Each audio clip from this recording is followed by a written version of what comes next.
everyone, this is Shrishti Roy and I welcome you to Vikas coaching classes. Today we are going to study a whole topic as a concept, that is latitudes and longitudes. अगर आपको याद हो तो in the previous lecture I have mentioned about them. तो उनसे जुड़ा हुआ एक कॉन्सेप्ट भी है, that is the Jones of the अर्थ. और जब तक आपको लैटिट्यूड्स के बारे में नहीं पता होगा तो आपको जोन्स भी नहीं पता होंगे. सिमिलरली जोन्स के बाद एक और कॉन्सेप्ट आता है pressure belts over the earth. तो वही ना, सभी जो कॉन्सेप्ट्स हैं वो लैटिट्यूड से जुड़े हुए हैं. So we will see them in the different lecture, but today we are going to focus on latitudes and longitudes. Okay, as you can see on screen 3 definition दी हुई हैं. एमपीपीएससी में भी कभी कभी डायरेक्टली सिंपल सा definition पूछ लेते हैं, what is an axis like that. तो you should know, you should by heart definition on your own. Axis होता है an imaginary straight line joining the 2 poles on which the earth rotate.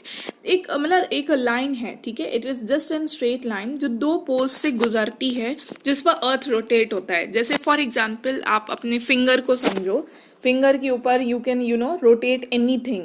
हम कभी कभी कुछ भी एक पेपर भी रोटेट करने की कोशिश करते हैं, तो यही जो फिंगर है ये आपके अर्थ से गुजरेगा, ठीक है, बट वो ऐसे दिखता नहीं है. और यही जो है ना इस फिंगर के यहाँ से, तो ये आपको ये दिखती नहीं है line, but this is the line जिस पर अर्थ आपका रोटेट करता है.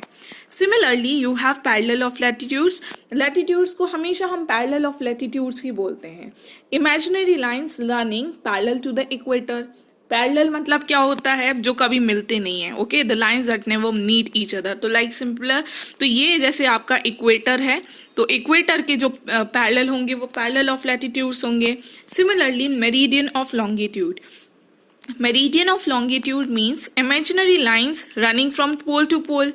Imaginary lines, ये सारे imaginary lines which are running pole to pole, ये pole to pole जाते हैं.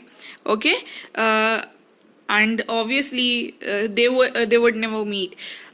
The earth moves around its axis which is an imaginary line. अभी हमने देखा, जैसे फॉर एग्जाम्पल आपका फिंगर है, फिंगर के आप कभी कभी आप कोशिश करते होगे पेपर को रोटेट करने का, तो वो आपका जो फिंगर है which passes through that paper, obviously it doesn't pass, तो वो अर्थ उस एक्सिस पे रोटेट करता है. सिमिलरली एक इमेजिनरी लाइन होता है that divides the earth into 2 equal part, that is your equator.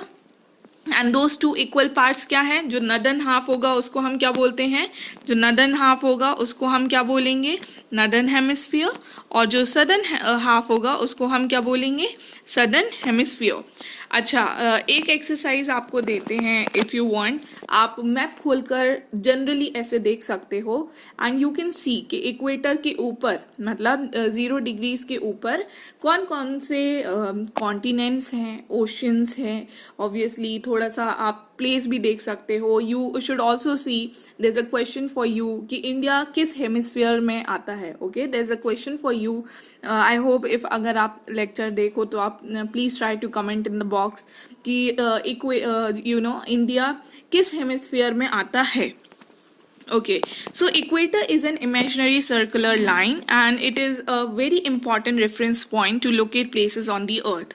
है ना, इक्वेटर के टर्म्स में ही आप लोकेट करते हो. फॉर एग्जाम्पल जैसे आपका for example I live in a Shivashray colony है और नेहा नगर, तो मुझे एक रेफरेंस पॉइंट देना होगा ना कि मैं कहाँ रहती हूँ. तो उसी तरह मेरे लिए किसी बाहर वाले के लिए वो रेफरेंस पॉइंट हमारा चौराहा हो गया, और फिर उसके आगे हम रेफरेंस पॉइंट देते जाएंगे. उसी तरीके से इक्वेटर भी एक रेफरेंस का पॉइंट करता है. Latitudes, all parallel circle from the equator up to the poles are parallel of latitudes. Latitudes are measured in degrees. ठीक है, हमेशा हम डिग्रीज बोलेंगे. जैसे 0 डिग्रीज है, 5 डिग्री है, 10 डिग्रीज हैं, तो ये सारे लैटिट्यूड्स होते हैं which are measured in degrees. Now, equator represents the 0 degree latitude. अभी आने वाले in the next slide you will see the diagram जिसमें आपको और क्लियर हो जाएगा. तो इक्वेटर का क्या वैल्यू होता है, इट इज 0 डिग्री लैटिट्यूड. जो दोनों पोल्स होते हैं, ओके, जो दोनों पोल्स होते हैं उनकी वैल्यू होती है 90 डिग्रीज. ठीक है, तो अब देखो आप खुद से ही यू कैन जस्ट प्रैक्टिस कि ये आपका, जैसे ये आपका अर्थ है, तो इक्वेटर ये था, इक्वेटर ये है, तो इसके नॉर्थ वाले क्या होंगे, नॉर्थ बोलेंगे, है ना, नॉर्थ बोलेंगे, और जो साउथ में होंगे उनको साउथ बोलेंगे। तो अगर ये पोल है और ये 90 डिग्रीज है तो इसकी वैल्यू क्या होगी, 90 डिग्री लैटिट्यूड्स, बट नॉर्थ होगा वो, तो हम क्या लिख देते हैं, इट इज 90 डिग्री नॉर्थ, ठीक है, 90 डिग्री इज नॉर्थ। और ये यही 90 डिग्री दोनों ऊपर भी होगा नीचे भी होगा, लेकिन जो नीचे वाला होगा उसको हम क्या बोलेंगे, 90 डिग्री साउथ बोलेंगे। ओके, सो एज सच और पैरेलल नॉर्थ ऑफ इक्वेटर, उनको हम नॉर्थ लैटिट्यूड्स बोलते हैं, as you can see on the screen, और and all parallel south of the equator they are called south latitudes. You can see on the screen there is a diagram जो आपको दिख रहा होगा, north pole की value होती है 90 degrees, तो इट इज 90 डिग्रीज नॉर्थ बोलेंगे। इक्वेटर के जो नीचे आएंगे, और ये देखो ये पैरेलल ऑफ लैटिट्यूड्स हैं, है ना, they are parallel of latitudes. ये देखो जैसे आप ये भी देख सकते हो, जो इक्वेटर सबसे बीच में है, आपका इक्वेटर बीच में है, तो इसका जो लेंथ होगा वो भी बड़ा होगा। बट ऐसे जैसे ही ये जो लैटिट्यूड्स हैं, जैसे ही दे मूव टूवर्ड्स नॉर्थवर्ड और साउथवर्ड, उनकी जो वैल्यू होती है, मतलब जो लेंथ होती है, वो क्या होता है, कम होते जाता है, क्योंकि अर्थ का shape, earth is like this, it is elliptical है थोड़ा, तो यहाँ पर कम डिस्टेंस है, यहाँ पे देखो ये पूरा मिडिल में कितना बल्ज है, तो equator is in the bulge position, तो इसका लेंथ भी बड़ा होगा, है ना। इसलिए यहाँ पर जो भी कॉन्टिनेंट्स हैं, जो भी प्लेसेस हैं, उनके एरियाज भी बड़े होते हैं। एक कॉन्टिनेंटल थ्योरी है जो बताता है कि दो एरियाज विच आर जो थोड़े से, इनको लोअर लैटिट्यूड्स बोलते हैं। इक्वेटर के साइड जो नीचे जितने भी लैटिट्यूड्स आप जैसे ही डाउनवर्ड जाओगे उनको लोअर बोलते हैं, ये लोअर लैटिट्यूड्स होंगे, यहाँ पर ये लोअर लैटिट्यूड्स होंगे। और as you move towards north poles और पोल्स, उनको हम बोलते हैं higher latitudes. Okay, they are known as higher latitudes. Okay, उसी में एक और सेक्शन है कि इंपॉर्टेंट पैरेलल ऑफ लैटिट्यूड। एक लैटिट्यूड आपको तो पता है, वो है इक्वेटर, ठीक है, इक्वेटर होता है जिसकी वैल्यू होती है 0 degrees. Beside equator north pole भी एक लैटिट्यूड है, 90 degree north, south pole 90 degree south. उसके अलावा 4 और इम्पॉर्टेंट पैरेलल ऑफ लैटिट्यूड्स हैं। ये सिंपल सा क्वेश्चन हो सकता है, what are the parallel of latitudes, तो you have to mention names बताने होंगे। सो इक्वेटर है, नॉर्थ पोल है, साउथ पोल है। उसके अलावा है एक tropic of Cancer. Okay, tropic of Cancer की क्या वैल्यू है, 23 1/2 डिग्रीज नॉर्थ। फिर tropic of Capricorn 23 1/2 degree south, तो ये इक्वेटर के नीचे हो गया। सिमिलरली आर्कटिक सर्कल है, इसकी वैल्यू होती है 66 1/2 degree north, and Antarctic circle 66 1/2 degree south. अगर आप डायग्राम देखोगे तो यू कैन इजीली ड्रॉ, आप खुद से भी ड्रॉ कर सकते हैं ये चीज, कि ये आपका इक्वेटर है, ठीक है, ये आपका ट्रॉपिक ऑफ कैंसर होगा, इसकी वैल्यू क्या है, 23 1/2 डिग्री नॉर्थ, क्योंकि ये नॉर्थ में है। अब यहीं पे ये क्या चीज हो जाएगी, ये 23 1/2 डिग्री, यहाँ पे इसको हम क्या बोलेंगे, ट्रॉपिक ऑफ कैप्रिकॉर्न। यहाँ पे ये आर्कटिक सर्कल है, आर्कटिक सर्कल की वैल्यू नॉर्थ में क्या होगी, 66 1/2 डिग्री, और यहीं पर 66 1/2 डिग्री वाला लैटिट्यूड क्या हो जाएगा, एंटार्क्टिक सर्कल बोलते हैं। और ये नॉर्थ पोल है which is your 90 degrees, and south pole है विच इज योर कितना, south pole is 90 degree south. बस आपको 23 1/2 दोनों में ही कॉमन है, बस वो नॉर्थ हो जाता है क्योंकि वो इक्वेटर के नॉर्थ में है, और वो साउथ हो जाता है क्योंकि वो इक्वेटर के साउथ में है। And so their names are also different, that is tropic of cancer तो tropic of capricorn, arctic circle तो एंटार्क्टिक सर्कल। अच्छा, अब आपको ये भी देखना है कि ये मेनली कॉम्पिटिटिव एग्जाम्स में पूछा जाता है कि ये लाइन कौन कौन से प्लेसेस से गुजर रही है, तो you need to look at the maps. Then you can also see, यहाँ पे कुछ जोन्स दिया हुआ है, यहाँ पर कुछ आपको एरियाज दिए हुए हैं, and you can also see the parallel of latitudes. तो इक्वेटर है, इक्वेटर, फिर ट्रॉपिक ऑफ कैंसर है, फिर आर्कटिक सर्कल है, there is a north pole. Again equator के नीचे जैसे ट्रॉपिक ऑफ कैप्रिकॉर्न है, एंटार्क्टिक सर्कल है और साउथ पोल है।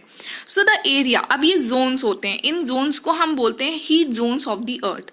ओके, सिंपल से क्वेश्चन हो सकता है, what are the heat zones of the earth, तो 3 जोन्स होती हैं. One is torrid zone, then is temperate zone and then is frigid zone.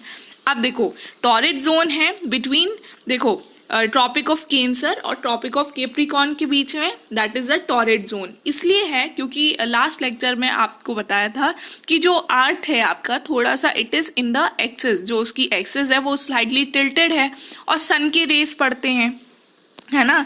तो ये जैसे आपका जो अर्थ है और ये जो सन के रेज हैं वो थोड़ा ये टिल्टेड है, राइट. सो ये पहले इक्वेटर पे सीधा पड़ेगा, ठीक है. सीधा पड़ता है तो सबसे ज्यादा लाइट कहाँ आएगी, इक्वेटर पे पड़ती है. फिर जैसे जैसे ये हायर लैटिट्यूड्स में यही जो रेस हैं थोड़ा सा स्लैंट होती जाती हैं, मतलब कम रेस पहुंचती हैं यहाँ पर. तो यही जो सन की रेस है ना, जैसे ये जिस जिस लैटिट्यूड पे पड़ती है उसी के बेसिस पर हमने हीट जोन्स को डिवाइड किया हुआ है. तो टॉरिड जोन होता है जहां पर सबसे ज्यादा द सन इज ओवरहेड, तो यहाँ पर आपको हीट मतलब ज्यादा गर्मी मिलेगा, ज्यादा हीट टेम्परेचर बढ़ेगा. टेम्परेट जोन जैसे आपका जो यूएसए है वो टेम्परेट जोन्स में आता है. तो tropic of cancer and Arctic circle के बीच में जो जोन होगा यहाँ पे थोड़ा कम होगा, है ना. लाइट रेस कम पड़ेंगी तो नॉर्थ टेम्परेट जोन हो जाएगा, और उसी को हम साउथ में क्या बोलेंगे, south temperate zone, and which is between tropic of Capricorn and Antarctic circle. और फ्रिजिड जोन, फ्रिजिड का मतलब क्या होता है, फ्रिज, फ्रिज क्या है, ठंडा कूल कूल होता है ना. So similarly that zone is cold, okay. Cold zone होती है, वहां पर उतना सन की रेस नहीं पहुंचती है. So you can see the definition and the concepts behind it. The area that receives maximum heat is called the torrid zone. ठीक है. अभी हमने देखा जो सन की रेजेस पड़ती हैं इक्वेटर पे ज्यादा पड़ती हैं, तो इक्वेटर से ट्रॉपिक ऑफ कैप्रिकॉर्न और ट्रॉपिक ऑफ कैंसर तक का जो एरिया है that is the torrid zone. The mid day sun never shines overhead on any latitude beyond tropic of cancer and tropic of Capricorn. इसलिए और ये भी है, यही बोला ना, जो आपकी सन की जो रेज हैं वो कम होती जाती हैं, it goes on decreasing towards a pole. इसलिए वहाँ का जो टेम्परेचर भी कम होता है ना. नॉर्थ अमेरिका, कनाडा है, रशिया है, यहाँ के टेम्परेचर बहुत कम होते हैं. As such the area is bounded by the tropic of cancer and Arctic circle in the northern hemisphere and tropic of Capricorn and Antarctic circle in the southern hemisphere. They have moderate temperatures, इतनी high temperatures नहीं होते वहाँ पे, इसलिए हम temperate zone बोलते हैं ना. मॉडरेट टेम्परेचर जहाँ का होता है वहाँ पर हम टेम्परेट जोन्स बोलते हैं. ये टेम्परेट जोन मतलब ना ज्यादा कम ना बहुत ज्यादा वही होता है, तो इन्हें हम टेम्परेट जोन्स बोलते हैं. सिमिलरली एरियाज लाइंग बिटवीन, हमने देखा था आर्कटिक सर्कल और नॉर्थ पोल के बीच में इन द नॉर्दर्न हेमिस्फीयर, और एंटार्क्टिक सर्कल और साउथ पोल के बीच में जो एरिया आता है उसे हम फ्रिजिड जोन बोलते हैं. और यहाँ पे बहुत कोल्डनेस होती है.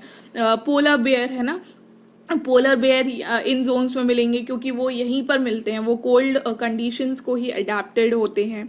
सो it is because here the sun does not rise much above the horizon. यहाँ पे सन होता ही नहीं है, बोला ना कि 6 महीने तक विंटर्स ही होते हैं, कोई धूप नहीं होती यहाँ पे. सो यहाँ पे जो सन की रेज होती हैं देज आर स्लाइटली स्लांटिंग, ये देखो स्लांटिंग होती हैं, थोड़ा सा कम जाती हैं, एंड प्रोवाइड लेस हीट, और बहुत कम हीट होती है, इसलिए the zones is known as the frigid zone. तो 3 जोन्स कौन कौन सी हैं, you have torrid zone, you have temperate zone and you have frigid zone. Okay. And you can see here जो नेक्स्ट कॉन्सेप्ट है हमारा वो है लॉन्गिट्यूड्स. और यहाँ पे आपको देखो लॉन्गिट्यूड्स दिख सकते हैं. लॉन्गिट्यूड्स हमने लास्ट लेक्चर में देखा हुआ था कि ये नॉर्थ टू साउथ जाते हैं और ये अर्थ को डिवाइड करते हैं 2 हेमिस्फीयर्स में. ठीक है, 2 हेमिस्फीयर में करते हैं. तो ये आपका हो गया पूरा ईस्टर्न हेमिस्फीयर और ये हो गया वेस्टर्न हेमिस्फीयर. अच्छा, लॉन्गिट्यूड की एक इम्पॉर्टेंस ये है कि लॉन्गिट्यूड से आपको पता चल जाता है कि कहाँ पे क्या टाइम होगा, यू नो डेट लाइन भी पास होती है. तो ये इम्पॉर्टेंट होता है for you know knowing date and time. Longitude का ये इम्पॉर्टेंस है. So you can see 180 degrees यहाँ पर होगा, 180 डिग्रीज यहाँ पर होंगे, है ना. ईस्ट में 180 डिग्री और वेस्ट में 180 डिग्री. तो ये पूरे लॉन्गिट्यूड्स जो होते हैं 360 डिग्रीज पूरा बनाते हैं. और ये ईस्ट होगा, देखो यहाँ ये जो प्राइम मेरिडियन है, प्राइम मेरिडियन ये है. ओके, प्राइम मेरिडियन ये है, तो इसके बाद वाले जो होंगे उनको ईस्ट लॉन्गिट्यूड्स बोलेंगे. और जो वेस्ट में है उनको west longitude. So you can see on the screen के 90 डिग्री ईस्ट लिखा हुआ है, 90 डिग्री वेस्ट लिखा हुआ है, there is a 30 degree east, there is a 30 degree west. और हर इनके बीच में 7/1/2 का डिफरेंस होता है, ठीक है, सभी के बीच में. You can see this prime meridian is passing through. अच्छा, एक और कॉन्सेप्ट होता है, जब आप लैटिट्यूड्स और लॉन्गिट्यूड्स को मिला देते हो तो आपको एक प्लेस का लोकेशन पता चल जाएगा. जैसे अगर आपने बोला आपको कोई भी जगह का पता करना है, तो आपने बोला कि भाई वो तो 20 डिग्री नॉर्थ में पड़ता है और उसकी वैल्यू जो है और लॉन्गिट्यूड की जो वैल्यू है it is slightly 90 degree east और वेस्ट. तो जब आप इंटरसेक्ट करते हो ना, इंटरसेक्ट, ये लैटिट्यूड था और आपने लॉन्गिट्यूड भी बता दिया, तो ये जो प्लेस आपकी आएगी ये आपको आपकी प्लेस पता चल जाएगी. So this is the importance of when you combine latitudes and longitude for recognition of places. Okay, तो लॉन्गिट्यूड हमने देखा. लॉन्गिट्यूड और टाइम का बहुत इंपॉर्टेंट रोल है. एज यू नो, अर्थ हमेशा वेस्ट टू ईस्ट रोटेट करता है, ठीक है. अर्थ का जो रोटेशन होता है वो ऐसा होता है, इट इज लाइक दिस, ठीक है, ईस्टवर्ड होता है. सो ये जो ग्रीनविच लाइन होती है ना, जो ग्रीनविच लाइन के ईस्टवर्ड जो होंगे उन्हें हम क्या बोलते हैं, वो उनमें क्या होता है, गेन ऑफ टाइम होता है, ईस्टवर्ड गेन हो जाता है, इट इज ईस्टवर्ड गेन हो जाता है, and those to the west will be behind it. ये आप देख सकते हो. ये पीछे डायग्राम में अगर आप देखेंगे तो देखो, ये जो प्राइम मेरिडियन है, ये प्राइम मेरिडियन है, इसको हम ग्रीनविच लाइन बोलते हैं, ठीक है. तो ये जो ईस्ट में सारे जो होंगे ना प्लेसेस ईस्टवर्ड, तो ये this is also your homework to know whether India is in eastern hemisphere और वेस्टर्न हेमिस्फीयर. ओके, तो ईस्टवर्ड जो जितनी भी प्लेसेस होंगी, जैसे ऑस्ट्रेलिया है या कुछ भी है, तो इनमें क्या होगा, टाइम गेन होगा. जैसे टाइम गेन जैसे मतलब अगर हमारे यहाँ 1 बज रहा है दोपहर का, ओके, तो वहां पर कितना होगा, there be a time ahead, वो हमसे आगे चल रहे होंगे. ओके, मतलब 5 बज रहे होंगे उनके यहाँ, तो वो हमेशा हमसे आगे चलेंगे. और सिमिलरली इसके जो वेस्टवर्ड प्लेसेस होंगी ये हमसे पीछे चलेंगी. तो ग्रीनविच मेरिडियन के जो भी ईस्टवर्ड होंगे वो आगे होंगे और जो पीछे होंगे वो पीछे चलते हैं. Okay, this is the concept. अब आपको पता है कि ये एक टाइम और डेट निकालने का भी एक इम्पॉर्टेंट रोल प्ले करते हैं. एज यू नो कि देखो, अर्थ कितना चक्कर काटता है, 360 डिग्री पूरा कंप्लीट करता है, ठीक है. एक एक्सिस पे रोटेट करने के लिए वो कितना कंप्लीट करता है, वो पूरा 360 डिग्री कंप्लीट करता है. और कितने टाइम में करता है, 24 आवर्स. जैसे एक दिन में अर्थ अपनी एक्सिस पे कितना डिग्री रोटेट करता है, 360 डिग्रीज रोटेट करता है. तो 1 आवर में कितना करेगा, 1 आवर में कितना करेगा, you can divided by 360 by 24. ओके, आप 360 को 24 से डिवाइड कर दो तो आपको 1 आवर में पता चल जाएगा, दैट इज 15 डिग्रीज. तो 1 आवर में जब वो 15 डिग्रीज रोटेट करता है तो for example it is like 1 degrees वो 4 मिनट में करता है. Okay, so it is 4 minutes में वो 1 डिग्री ही कंप्लीट कर पाता है. सी इट इज देयर कि हर 4 मिनट में वो एक डिग्री को कर रहे होते हैं. ओके, तो जैसे कि मैंने आपको बताया कि जो ईस्ट में जो प्लेसेस होंगी वहां पे गेन ऑफ टाइम होगा. अब यहाँ पे एक देखो, एक सम दिया हुआ है कि when it is 12 noon at Greenwich, जब ग्रीनविच, यहाँ पे रेफरेंस पॉइंट क्या दिया हुआ है, ग्रीनविच में जब 12 बज रहे हैं, the time at 15 degree east of Greenwich will be. तो जो 15 डिग्री, अब उन्होंने बोला कि आपको बताना कि 15 डिग्री ईस्ट पर कितना टाइम होगा. तो आपको पता है 1 डिग्री में कितना 4 मिनट्स करते हैं, तो यू शुड डिवाइडेड इनटू कर दो 15 into 4, तो 60 मिनट्स. तो आप देखो 60 मिनट्स आपको टाइम पता चल गया. तो आप क्या बताओगे, AM होगा या PM होगा. 60 मिनट तो पता चल गया, 12 का 60 मिनट्स ऐड कर दोगे तो कितने बज जाएंगे, 1 बज जाएंगे. लेकिन आपको यही तो बताना है कि वो AM हो रहा है या PM हो रहा है. So 1 hour ahead of Greenwich time which means 1 PM होगा. ठीक है, आगे चल रहा है तो 12 बज रहे थे, तो इसका ईस्टवर्ड क्या हो जाएगा, 1 PM. और वही चीज अगर उसके पीछे होगा, ठीक है, अगर ये पूछते कि वेस्ट ऑफ ग्रीनविच कितना टाइम है, तो वो क्या हो जाएगा, 11 बज के वो 11 AM हो जाएगा. तो दिस इज द डिफरेंट. अगर ईस्टवर्ड है तो आप उसमें प्लस कर दो और वेस्टवर्ड है तो आप उसमें माइनस कर दो, या AM और PM हो जाता है. That is the difference. Okay, बस यही आंसर हो गया उसका। सो यही सिंपल सिंपल क्वेश्चंस भी एग्जाम्स में पूछे जाते हैं।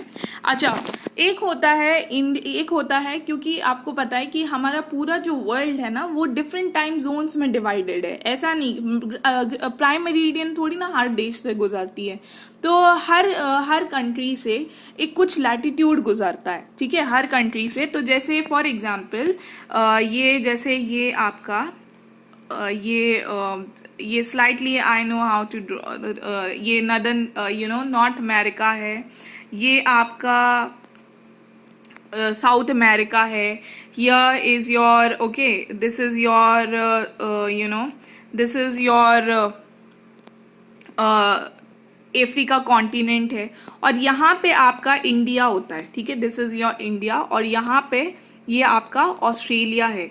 अब जो प्राइम मेरिडियन था ना, यहाँ पे आपका जो है ना वो है पूरा यूरोप वाला कॉन्टिनेंट है।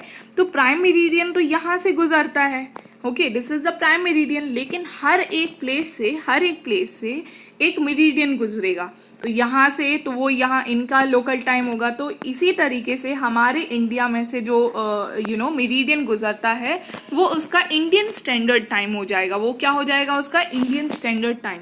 So you can see the local time of places. Local time पता चलता है जब आपका जो सन है ना वो आपका ओवरहेड होता है, वो होता है जैसे 12 नून हमारे यहाँ पे सबसे ज्यादा धूप होती है। So the local time of places which are on different meridians are bound to differ, ठीक है, लोकल टाइम अलग होता है। इंडिया का जो हमारा हम देखो इंडिया कौन से लॉन्गिट्यूड पे है? इंडिया है 82 डिग्री 30 ईस्ट। देखो यहाँ एक क्वेश्चन मैंने आपसे पूछा था कि इंडिया कौन से हेमिस्फीयर में है, तो वो ईस्टर्न हेमिस्फीयर में है, इसलिए तो इंडिया कौन से लॉन्गिट्यूड पे लाई करता है? 82 डिग्री 30 ईस्ट पे लाई करता है। सो वह हमारे इंडिया का क्या होगा? तो हमारा इंडिया का ये इंडियन स्टैंडर्ड टाइम हो गया। तो इस लैटिट्यूड पे जो भी टाइम होगा वो एक रेफरेंस होता है, ठीक है, that is a reference point. तो ये आपका इलाहाबाद से गुजरता है। यू नीड टू नो कौन कौन से स्टेट से गुजरता है। ये यूपी, मध्य प्रदेश, छत्तीसगढ़ से भी गुजरता है, उड़ीसा से भी गुजरते हैं, ठीक है। So you need to know कि यही जो इंडियन स्टैंडर्ड टाइम जो बताने वाला लॉन्गिट्यूड है वो इंडिया में कौन कौन से स्टेट से गुजरता है। सो यू कैन सी, देखो ये 82 डिग्री 30 डिग्री ईस्ट है, जो कि आपके इंडिया से आप थोड़ा सा दिमाग लगा सकते हो कि यहाँ यूपी पड़ रहा है, ये कृष्ण गोदावरी अगर स्टेट का यहाँ पे ये देखो ये इलाहाबाद होगा, यहाँ पे तुम्हारा थोड़ा सा छत्तीसगढ़ है, okay, this is your Andhra Pradesh, यहाँ से ये आपका गुजरता है या 82 degree which is our local time जो हेल्प करता है। अच्छा, इंडिया के साथ पता एक प्रॉब्लम है। इंडिया जो है, इंडिया में जैसे असम साइड है ना, आपको पता है कि सूरज पूरब से उगता है और पश्चिम से डूबता है। तो जो हमारा नॉर्थ ईस्ट स्टेट्स होते हैं वहां पे मतलब 2 घंटे पहले ही वहां पर सूरज दिख जाता है। हम लोग सोते रहते हैं, उनके यहाँ पहले ही सूरज दिख जाता है। तो ये डिमांड चलती रहती है कि इंडिया के पास 2 टाइम जोन्स होने चाहिए, मतलब 2 लॉन्गिट्यूड के हिसाब से हमें टाइम जोन को फॉलो करना चाहिए। जैसे बहुत सी देश हैं जिनके अपने अपने टाइम जोन्स हैं और बहुत सारे टाइम जोन्स हैं। बहुत सारे टाइम, हमारे यहाँ पे तो एक ही टाइम जोन है, बल्कि यूएसए हो गया, चाइना है, 32 टाइम जोन है, सबके अपने अपने बहुत सारे टाइम जोन्स हैं। अच्छा, हमने बोला कि जब टाइम की बात करते हैं तो हम ग्रीनविच को एक स्टैंडर्ड लेते हैं। तो इंडिया कितने अहेड है ग्रीनविच के? अब ये तो आपको पता चल गया कि इंडिया ग्रीनविच के ईस्ट में पड़ता है, तो हम तो आगे रहेंगे। और कितने घंटे आगे हैं हम उन प्लेसेस से? हम कितने घंटे, ये आपको याद रखना है, 5 आवर 30 मिनट्स आगे हैं। तो ये अगर आपकी ग्रीनविच है और इंडिया इज यहाँ पे, तो हम कितने आगे हैं? हम आगे हैं 5 आवर 30 मिनट्स।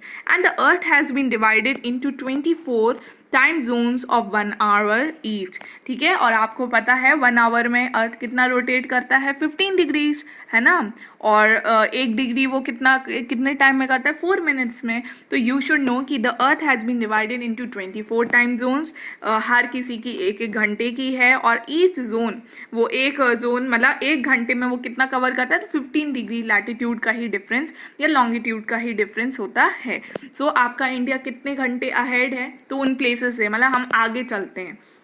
जैसे अगर यूएसए देख लो तो हम आगे ही हैं, ठीक है, we are like 5 hours 30 minutes ahead of them. Okay, ये एक मैप है, देखो these are the map, you can just see जो प्राइम मेरिडियन है। और यहाँ पे देखो ये आवर भी दिया हुआ है कि कौन कितने आगे, ये भी दिया हुआ है, यू कैन सी। अगर आप देखोगे तो जो इंडिया है वो 5 hours 30 minutes आगे है।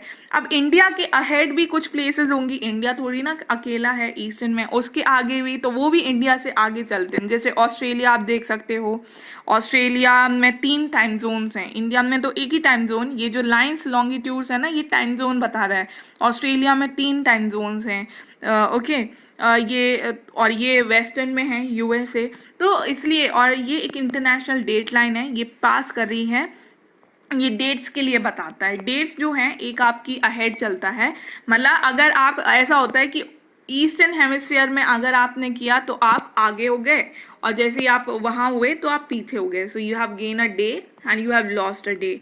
तो गेन अ डे मतलब फ्राइडे का वो थर्सडे हो जाएगा, और गेन्ड यू नो, और वो अगर लॉस्ट अ डे तो फ्राइडे का वो सैटरडे हो जाएगा। तो ये आपके सिग्निफिकेंस है लॉन्गिट्यूड का कि time zones. Okay, Indian standard time क्या है, 82 डिग्री 30 ईस्ट है ना। You have different latitudes, you have different heat zones. तो ये लॉन्गिट्यूड और लैटिट्यूड के बेसिक कॉन्सेप्ट्स हैं। अब आगे अगर आप देखोगे तो लैटिट्यूड्स की वजह से ही हमारे प्रेशर बेल्ट्स हैं, जो आप आगे के लेक्चर्स में देखोगे। Okay, till that time, thank you. I hope you enjoyed the lecture and try finding out कि इंडिया कौन से हेमिस्फीयर में है। ये देखो कि tropic of cancer and equator कहाँ कहाँ से पास होता है। Okay, thank you so much.